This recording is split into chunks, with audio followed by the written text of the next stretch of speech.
terkait dengan minimum global tax, ini jangankan wajib pajak, konsultan aja mungkin deg-degan menghadapi aturan ini.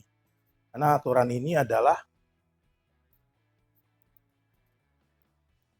aturan dari melanjutkan aturan internasional yang sudah ada. Jadi G20 atau OECD sebagai kiblat perpajakan internasional, ada dua perpajakan internasional kiblatnya, UN yang besar, UN model atau UN, dan OECD.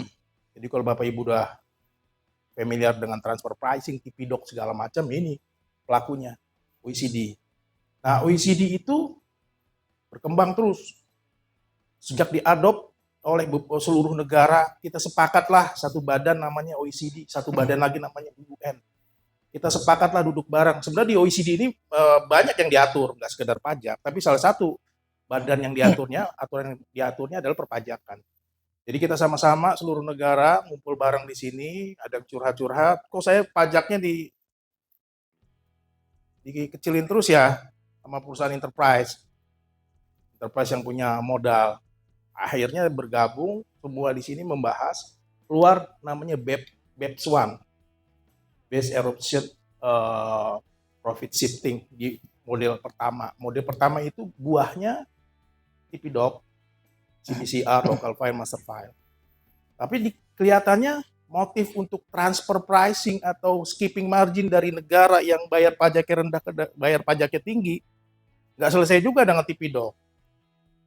Lahir BEPS 2. Inti dari BEPS 2, simple. Bapak Ibu jangan sampai mungkin miss gitu ya. Simple. Bahwa diberlakukan tarif pajak global minimum.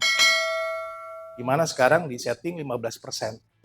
Jadi untuk perusahaan-perusahaan giant, perusahaan-perusahaan gede, itu kalau di Indonesia bayarnya cuma 10%, nanti Indonesia bisa tarik. Balikin 5%-nya. Bayar lagi ke Indonesia. Kenapa? Kamu nggak adil. Pajaknya gedenya di luar negeri. Negara ini, negara ini. Nah, aturan ini sama Indonesia diratifikasi menjadi aturan undang-undang. Itu masuklah di satu pasal di undang-undang HPP, harmonisasi perpajakan. Harmonisasi perpajakan turunlah undang-undangnya atau turunan undang-undangnya adalah PMK. Keluar yang namanya PMK 136. Ruwet gak? Ruwet. Saya lihatnya ruwet banget aturan ini. Aturan ini nggak simple. Mungkin butuh dalam 1-2 tahun ini, saya yakin kalau ini jadi. Ini sebenarnya aturan udah berlaku. Cuma DJP sendiri nggak yakin bisa melakukan ini. DJP sendiri belum 100% orangnya paham. Apalagi kita taxpayer. Kalau konsultan terus terang udah selangkah lebih maju. Konsultan emang mainannya gitu ya. Bahkan sebelum aturan ini jadiin PMK undang-undang, ini udah beredar kan, BEPS 2 OECD itu udah lama, kajian-kajian udah kita pelajari. Ini suatu saat masuk Indonesia nih, kita udah paham. Nah, akhirnya masuklah di Indonesia. Intinya adalah pengalokasian pajak yang gak fair.